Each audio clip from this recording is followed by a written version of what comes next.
Welcome back, everybody, to Katawa Shoujo, episode 101. I ended the last episode a bit weirdly, just with me running off with the cat, because she was about to poop in my room. She's back in here now. She went to poop, and then she just ran straight back down again. Right, so here we go. We're going to go and chill with Lily somewhere. The chance to get outside and clear my head will probably do me some good. Oh, right, that was it. I could just end. Oh, what a weird place to end.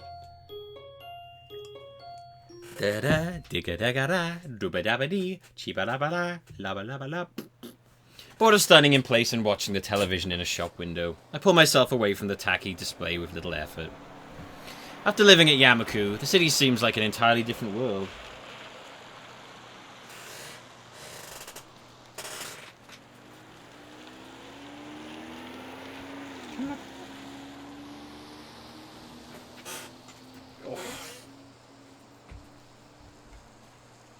No running in the halls. Calm and orderly conduct is to be used at all times in the classrooms. Students are to exit rooms after checking both directions for oncomers. Elevators are reserved for movement-impaired students. Single file on stairs. Compared to such strict, almost regimental standards, the city's shopping arcade might as well be a strange country. While the school may have its fair share of hustle and bustle during the festival, the outside world is much different. It's crime. And hatred. It's strange.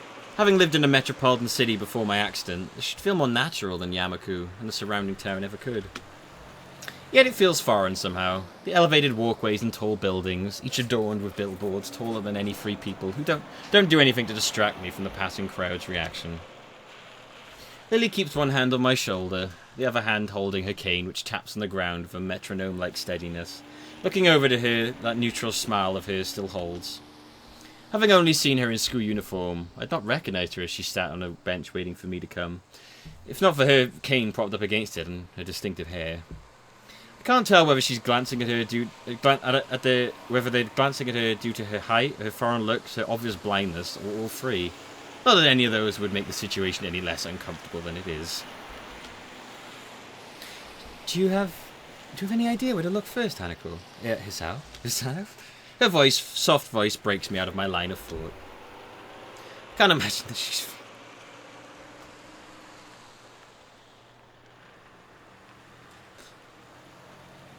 She is fascinated by glasses of water. She's like, the water's there, but she can't quite reach it. She's never quite sure, like, how she should go about getting to it.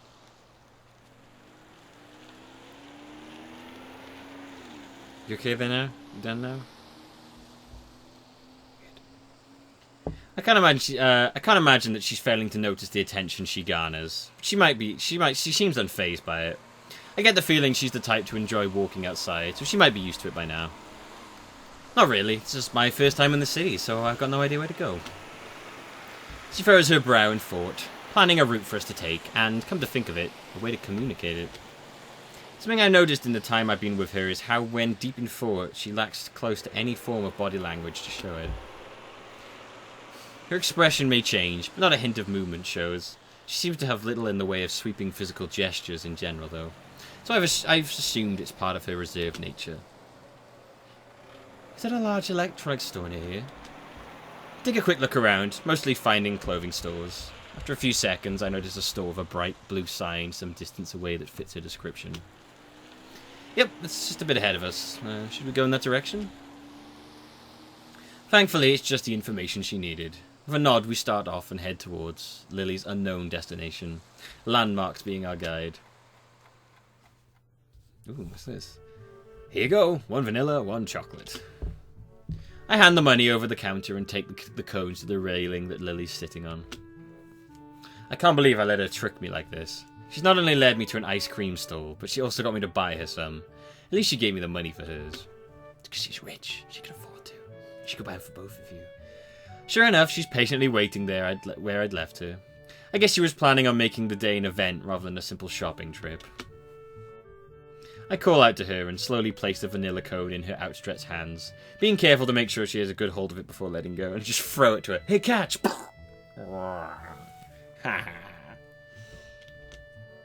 At least her tastes are fairly normal.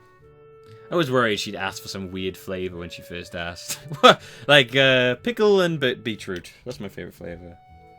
Here's the change. It's okay, keep it. Whoa, I ain't no charity. I moved to protest, but realised the futility of doing so for such a small amount. I slipped the coin into my pocket, supplementing my meagre allowance ever so slightly. Yeah, I made money. Ain't your toy boy. Lily shows no sign of wanting to get up, so I take a seat beside her and start eating my own ice cream. The summer weather's nice. Hopefully it'll hold out for a while. You too? I'm beginning to think I'm the only person who prefers winter. Well, no, because it was when I had a heart attack and that girl asked me out, you know. I contemplate her statement for a long moment. Yeah, I think you might be. It draws the intended reaction. She's cute when she's pouting. Still, I can't really imagine what's so good about winter. You can't go without bundling up and you still freeze anyway. I used to live further north where there'd be plenty of snow to play in, so it's a little nostalgic. I don't like the heat very much either. That was a weird accent I gave it then. At least you can wear a skirt, so don't complain about that. She gives an amused giggle as we both get back after finishing off our already melting cones. Yeah, at least you don't get sweaty balls. Wait. I idly sit and watch the crowds going by as we eat, catching bits and pieces of conversation. Man, that poop I had was giant. Oh, Jesus, did you see how big that poop that guy had over there was? Yeah, it was huge. What a weird conversation, Delbix. Looking to Lily, I see her dutifully licking her ice cream from the top downwards, blissfully unaware of the fact that it's beginning to melt. It's, melting. Where? Down a bit? She lowers her mouth from the top of the cone, but has no idea exactly where the ice cream's dripping. What follows is a game of guiding her left and right until she finally finds it's like, no, just a bit low. Lick there. Just a bit, okay. Get both hands for her. What are you doing, Hisao? Nothing. To any onlooker, it must look absolutely bizarre.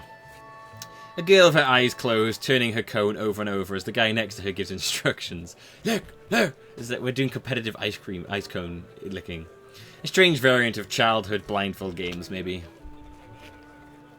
In a good time, we finally finish our treats, and while away the time conversing casually. Caught mid-sentence, Lily perks her head in her trademark manner. It's an unmistakable sign that something's caught her attention. Ah. What is it? Is Akira somewhere over there? I think I heard her. I raise an eyebrow as I look in the direction she's facing, somewhat doubtful of her ability to pick out Akira's low tone in the voice in the din. Sure enough, there, though, a blonde girl in a suit can be seen through the tiny gaps between people walking every which way. Oh, that's kind of creepy, the face between the darkness. I raise a hand and wave, trying to catch her attention. Sato! Hey, Sato! She stops in her tracks and looks towards me, evidently noticing my calls. As she does, I notice someone walking beside her. I can't get a good look at whoever it is, though, before the two begin walking towards where we are.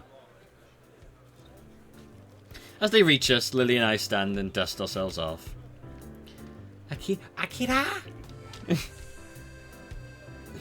Hey, you two! Alright. Oh my god, it's...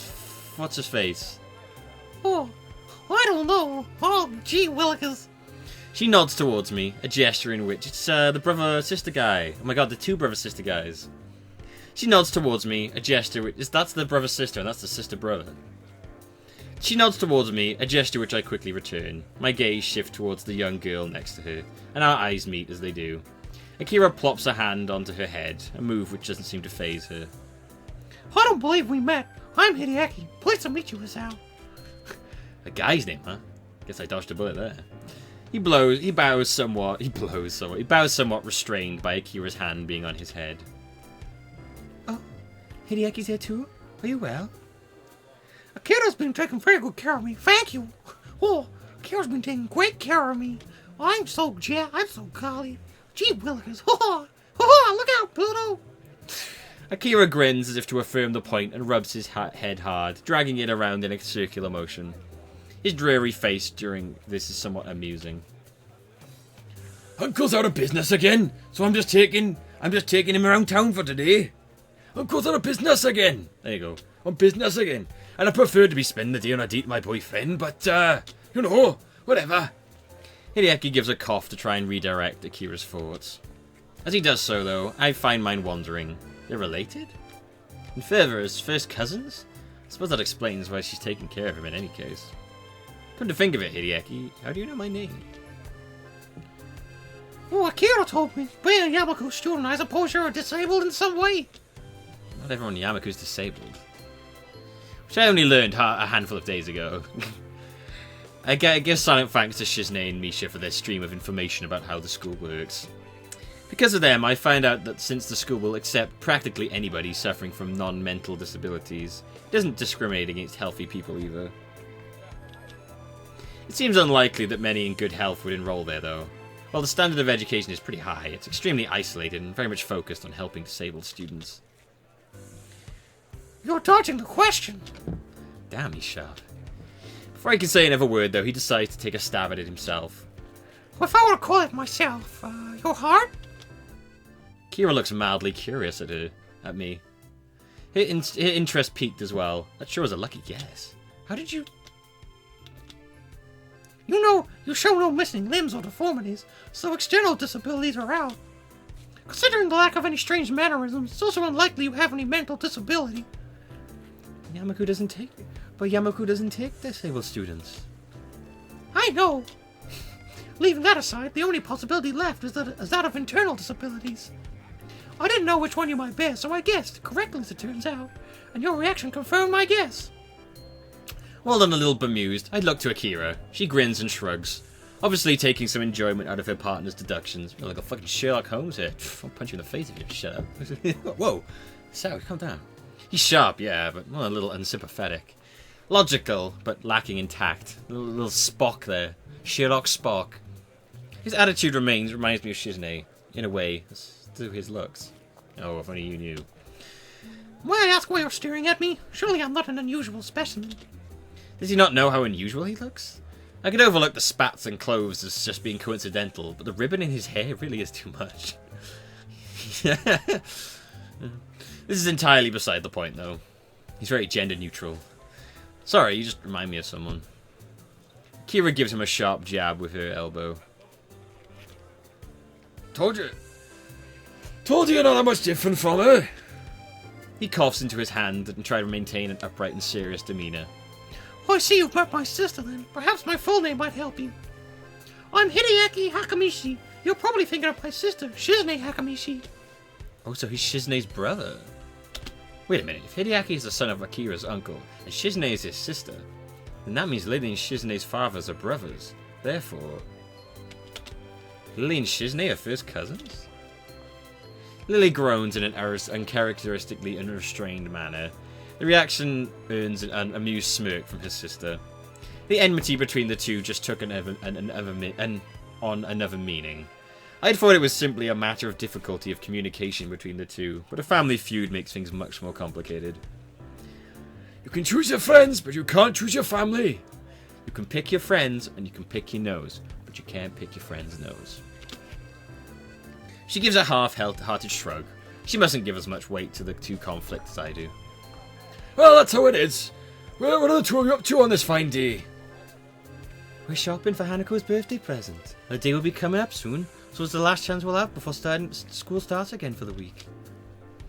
Akira makes a strange face, as if Lily had just said that the sky wasn't blue and the clouds not white. Isn't her birthday on the 10th next month? Yes? Why? Is something wrong? Akira's face seems to collapse. It's an utterly unbefitting expression for someone so rowdy and headstrong. The folks didn't call you yet. As Lily shakes her head cluelessly, I look at Hideaki to see if he knows anything about this. A simple shrug is his only answer. For a moment, Akira ponders what to do before smiling once again. The fact that she can hide her emotions so quickly and effectively is unsettling. Hey, Shorty! Sorry, but could you hang out with Hisao for a while?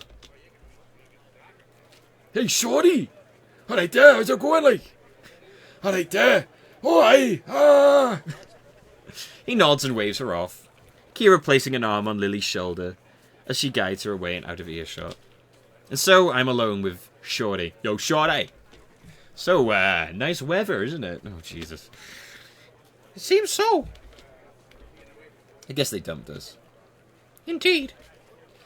What a farcical attempt at small talk. I got no idea how to talk to this guy, and his robotic responses aren't helping. Blood and stone come to mind. Without another word, he begins to rock on his feet in an obvious gesture of boredom with this discussion. He really is like a little kid, despite his serious demeanour. Suspecting the conversation over, I decide to accomplish what I came here to do in the first place. I'm going to go search for a present. Come in. Not much else to do. This is taking a weird turn. Ooh. In a little while, we come to a small shop beside a convenience store. For once, the store windows aren't filled with electronics and computer games, but dolls, stuffed bears, and all manner of wood-crafted oddities. Othello's Antiques? Oh, is this the old guy again? An antique store? Well, if there's anything in this town that would suit Hanako, I guess it'd be here. I reach for an old-looking door handle, but pull back at the last minute as I realise my companion's gone adrift. Not coming in? Well, I'll just be in the newsstand for a while. Don't mind me. I gotta catch up on what's happening with the doll. I gotta see what's happening with the footsie. I gotta keep an eye on the stock markets. His voice makes it painfully clear he has zero interest in what's in the store, and that he doesn't feel obligated to follow me. As he wanders off without another word, I push the thick wooden door and enter the store, a bell above me ringing out. The musty smell of old books and wooden shelves is distinctly anachronistic. I look to the counter beside the door. The greying man behind it sits there silently reading a tattered book. He certainly fits the look of the place. Slowly wandering through the aisles, the person I'm reminded of as I inspect each handcrafted or imported oddity in turn isn't Hanako. Crouching down, I examine the ancient oak desk inside the shop window. At least 30 dolls, all varying widely in size and make. The only similarity between them is the long Victorian dresses they wear. I turn the price tag of one that looks to be about waist height. It's not the price bracket. It's not my price bracket at all. I do the same to each of them, getting more and more depressed as they get smaller and smaller in size. That is until I reach the very smallest one. It's affordable, just yet out of quality making with yet of quality make with long auburn hair and a little blue dress. I decide it's the kind of present Hanako would appreciate. Pretty looking and far from gaudy. Isn't that what Lily gets for her in the other one? After I carefully pick it up, I decide to keep looking around the store. I'm not sure whether it's because I like the atmosphere or out of simple curiosity. Peeking around the corner before I go to the next aisle, I see that the shelves in the worst ones are stocked with the wooden toys, and from toy cars to intricate automatons. Tucked behind a line of nutcrackers, I notice a little plain wooden box. It feels surprisingly light as I pick it up with my free hand. Oh. The lid only needs the smallest movement to pop open, the little metal drum inside beginning to rotate immediately. For 1 second, I simply stand there listening to the palm-sized melody. As it plays, I take the tiny price tag in my fingers and bring it to my face. The minuscule cursive writing taking some effort to read. It's affordable, sort of. Grimacing slightly, I close the lid and make my way to the counter with the doll and music box in hand. When I lay the two on the counter, the man behind it sits up and takes stock of them. I don't know why, but this character gives me the view of like he's some sort of like overworldly being that's like looking down upon the story. Sitting there sits quietly, handing out plot points. I don't know why. He doesn't hide very well his surprise at someone my age buying them. It's painful, but I hand over my money for the two and leave the store with a small opaque bag in hand. Hideki being there takes me by surprise. Oh, hi, I thought you'd be at the newsstand. Kira gave me a call. She's waiting us for us at the fountain with Lily. At least that solves the issue of trying to find them again. We head off back to the fountain.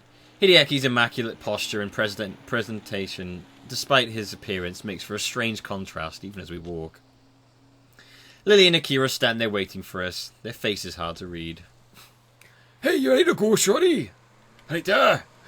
Ready to go? Hawaii, let's go. Hideki's mood seems to improve as he rejoins her.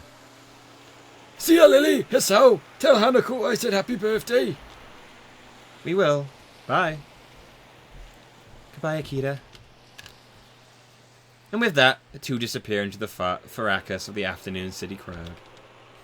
Turning to Lily, I notice she's carrying a small bag. It's now that I realise why her disposition felt different from before.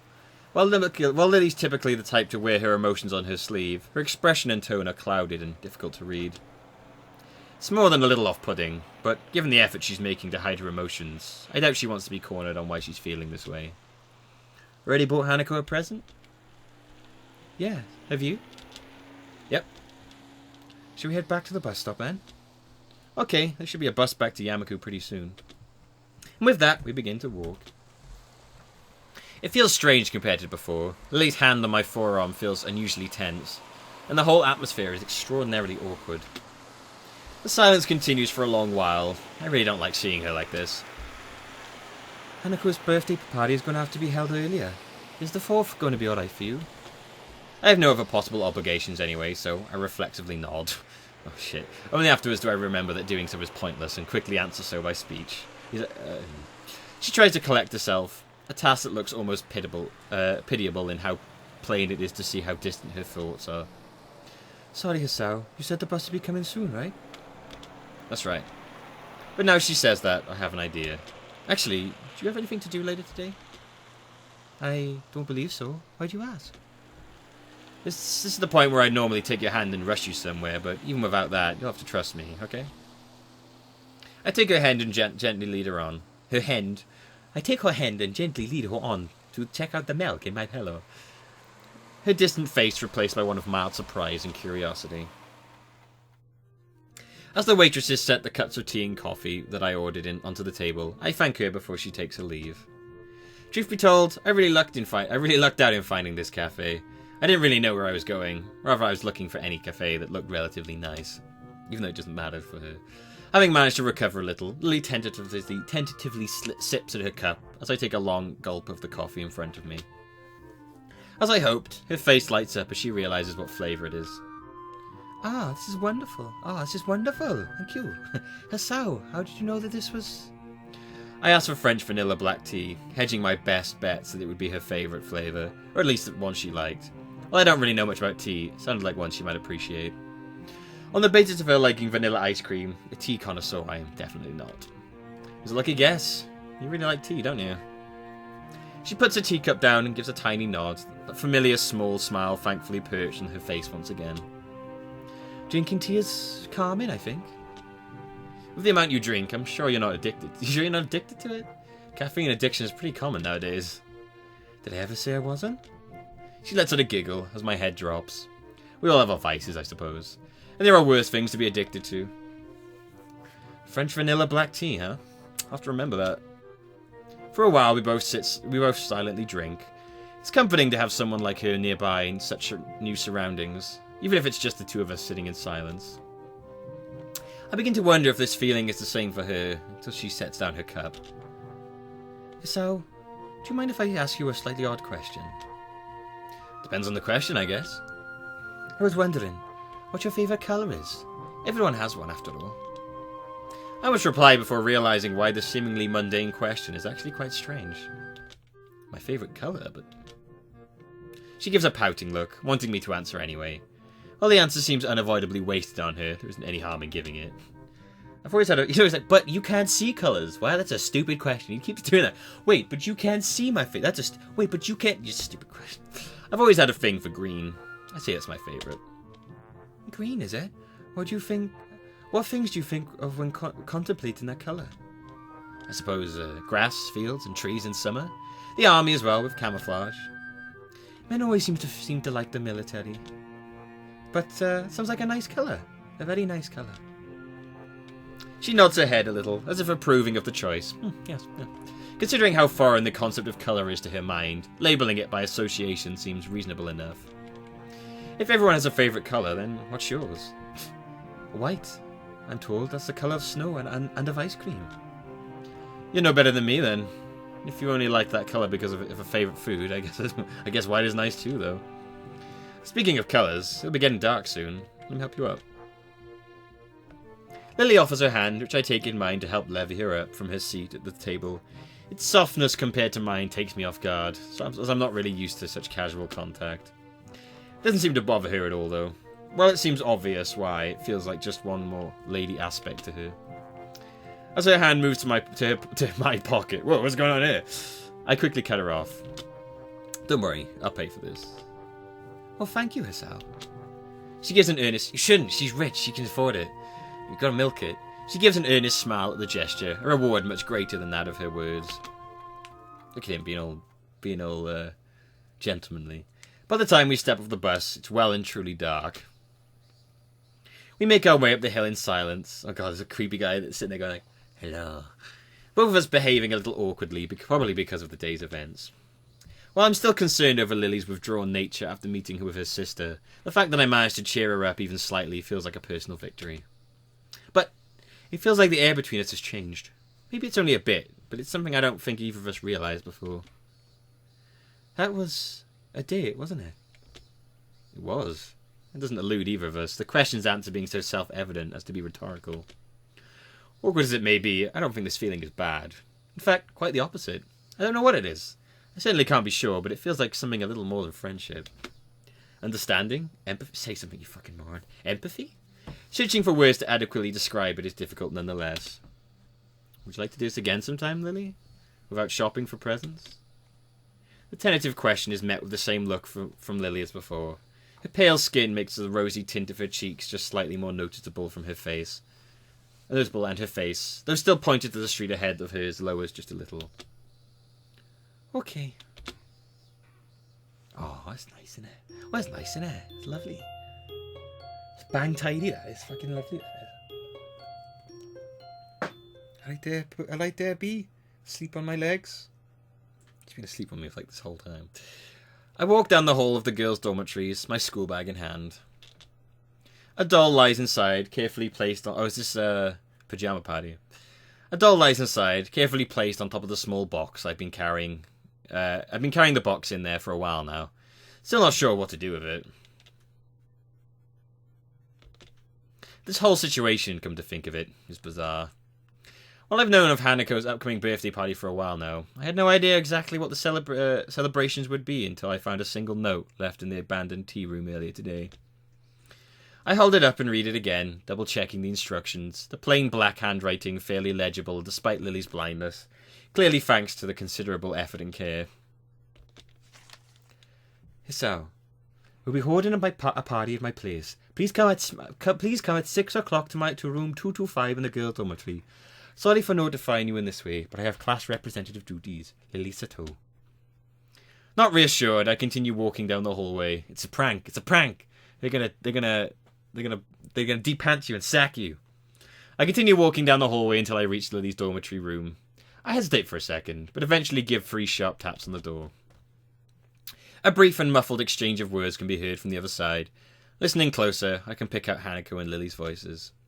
As they finish, Lily calls out, Might that be Hisao? Yep, I got the note you left for me. You can come in. The door's unlocked. Glad that I managed to get the right room. I press down the handle and let myself in. As the door swings open, my greeting to them is stolen from my mouth. Oh, here we go again. He's like, oh, damn. Damn.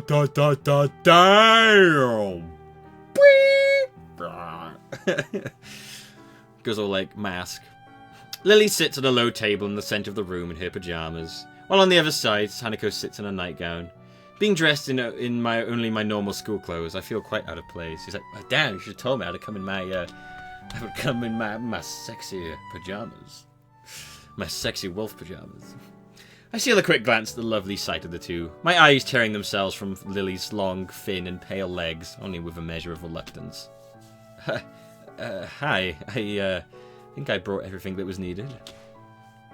She smiles and nods. I wonder if she's even aware of the pleasant sight she makes. The thin, dark blue silk of her pyjamas really suits her, ascending both her eyes and her curves. The look on her last night, the tentative and almost shy demeanour, seems all but replaced by her coy nature. It's nice to see her confidence returned, though I can't help casting my mind back to how she looked back then.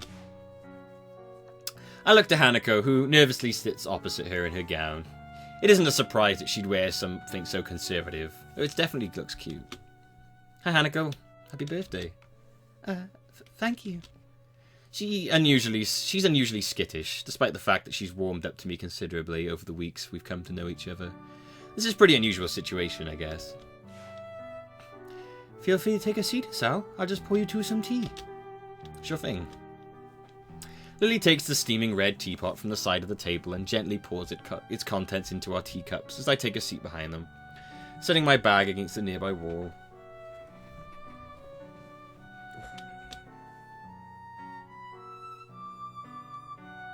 With my senses returned and my hormones somewhat calmer, I realise that this is the first time I've ever been in Lily's room. The first thing I notice is the ambient smell, just slightly different from that of mine. Probably faint perfume or nail polish. Could be anything of a girl's, really. Another is the plain nature of the room visually. Beige walls, a smart yet unadorned cabinet, the lack of posters or wall hangings. I don't she really needs them, does she? It's distinctly utilitarian. Something I should have anticipated given her blindness. But we'll do that next time. It's been 30 minutes. End this here. £1 sterling. Ha ha! Ha ha! Ha ha! Pluto! To become one. Uh-oh. Oh. Oh. Oh dear. I think I see where this is going. Oh dear. Oh shit. Well, I guess I know what next one's going to be. Thanks for watching, guys. This has been Katawa Shoujo, episode 101, I think. Hope you enjoyed yourselves. I did, and I will see you. Shit. Where's? Oh, I just dropped a pin. Next time. Bye-bye. Bye.